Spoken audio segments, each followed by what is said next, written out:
गांव कट गया। हम बाबा क्या नाम था? बाबा का नाम ना पूछो भैया, झगड़ा हो जिनके बाबा का नाम है झगड़ू लाल है। मामा तो प्रदेश के बाराबंकी जिले के सरयू नदी किनारे भैया इतराई क्षेत्र में बसंतपुर गांव पड़ता। यहाँ पर दबंगों ने भैया जमीन पर कब्जा कर रखा था। उस कब्जे को एसडीएम साहब ने मुक्त करवा दिया। अब जिला अधिकारी अविनाश कुमार के निर्देश पर भैया सरकारी जमीन को खाली करवाई जा रही है। पैमाइश हुई, पट्टा हुआ और देखो कब्जा दिलाएगा। अब जिनके बाबा की, पापा की और भैया दादा की, परदादा की जमीन है, उनको देख लो भैया कब्जा मिला है। कोनो ससुराल में बैठा रहा है, कोनो भैया यहाँ चला हुआ है, कोनो दरियाबाद कराए वाला, सबको देख लो। कम से कम करीबन 100 लोगों को पट्टा दिया गया। हमारे सबके सब खुश है, चेहरे वगैरह खिलखिला उठे कि देखो भैया पट्टा मिल गया, हमका पैमाइश हुई, जमीन मिल गया है। अब बढ़िया डीएम साहब की और सरकार की मां जय जयकार लगा रहे थे। राम केवल, यहाँ इससे पहले कभी खेती की है आपने? हमारे बाबा करते थे, गांव कट गया। हम बाबा क्या नाम था? बाबा का नाम झगड़ूलाल। झगड़ूलाल। तो उनको पट्टा मिला था खेती? हाँ। कितना खेती थी? 12.5 बीघा पट्टा थी लगे, तो कुछ जो एरी पेरी थी। अब हम लोग 12.5 बीघे लगभग रहा हो। हाँ। अब आज कितना मिला आपको? हमको तो 12.5 बीघा का आधा मिला। एक हमारे बाबा था, उनका आधा मिला। अच्छा, अपने बाप का पूरा, मतलब बाबा का भी था पट्टा और पिताजी का पट्टा था, तो दोनों में से हिस्सा मिला है आधा। तो अब यहाँ पहले आपकी भी खेती आपने नहीं की यहाँ पर? हाँ, पहले हम आते नहीं थे। नहीं आते थे? डर था? डर था?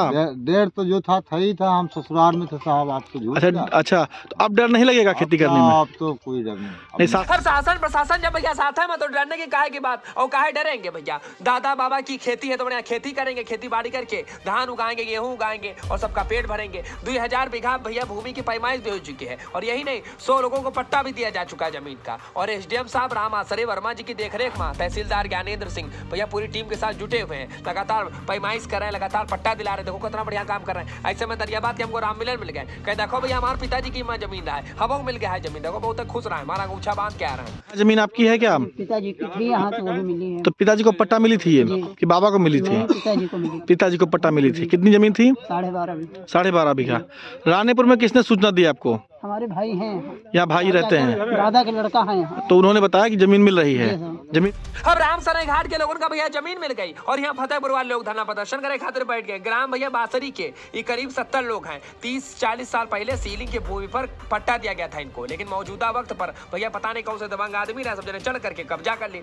अब बेचारे भीम आर्मी के बैनर तले 9 जनवरी से लगातार धरना प्रदर्शन करे खातिर करना तरह बैठे पड़े। एसडीएम साहब आए थे विजय कुमार त्रिवेदी जी, लेकिन किसी कारणवश इनसे बातें नहीं हो पाई। अब तनिक सुनो, बेचारे आप इतनी सुना रहे ना कि भैया का अब तक कोनो सुनवाई नहीं हो, हमका बगदा जमीन नहीं मिल रही। 30-40 साल पहले पट्टा हुआ, अभी तक जमीन नहीं मिल रही। तुम्हारा दादा का नाम? बुद्धू नाम है साहब। बुद्धू नाम है। तो कितने साल बोए रहो जमीन? जमीन 1 साल साहब बोए रहन और तो कभी कमिश्नर ने स्टे करवा लीन। हाँ। तब से हम लड़ते चले आ रहे हैं। पट्टा बने रहे 58 साहब। अच्छा। और तक बने 73 साहब। अच्छा। और 3-4 खाए अनशन लगाए हैं, लेकिन हमारा सुनवाई कहूँ नहीं होत, पढ़े लिखे हम नहीं साहब। अच्छा, तो आदेश तुम्हारे पक्ष में भवा एक को नहीं है? कहाँ से हुआ रहा है? फैजाबाद से।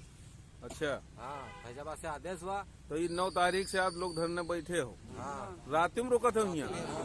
अब दादा परेशान ना हो, तुम लोगों की समस्या डीएम साहब सुन ली ना, एसडीएम साहब से बातों करी ना फतेहपुर के, तो कहीं शीघ्र ही समाधान करवाया जाएगा और दबंग लोग जो सरकारी जमीन पर कब्जा कर रखे हैं उनको खदेड़ा जाएगा और तुम लोगों का जमीन दिलावा जाएगी। तो परेशान बिल्कुल ही मत होना, डीएम साहब तुम लोग की समस्या सुन लिए हैं और बगैर समाधान भी कर देंगे। पर फिलहाल बाराबंकी जब उत्तर प्रदेश के लिए एबी 4 की बात पर वीडियो शेयर डालो, चंदन खोलो, शिमला साजी को इससे मिलेगी, दबा दो बेल आइकन के। वैसे बहुत बढ़िया काम डीएम साहब कर रहे हैं, सरकारी जमीन से भैया कब्जा मुक्त करवा करके गरीबों को और जरूरतमंदों को और जो भैया असली हकदार है उसको दिया जा रहा है। फिलहाल इस पर आप खबर जरूर कीजिएगा, वीडियो शेयर करना मत करते।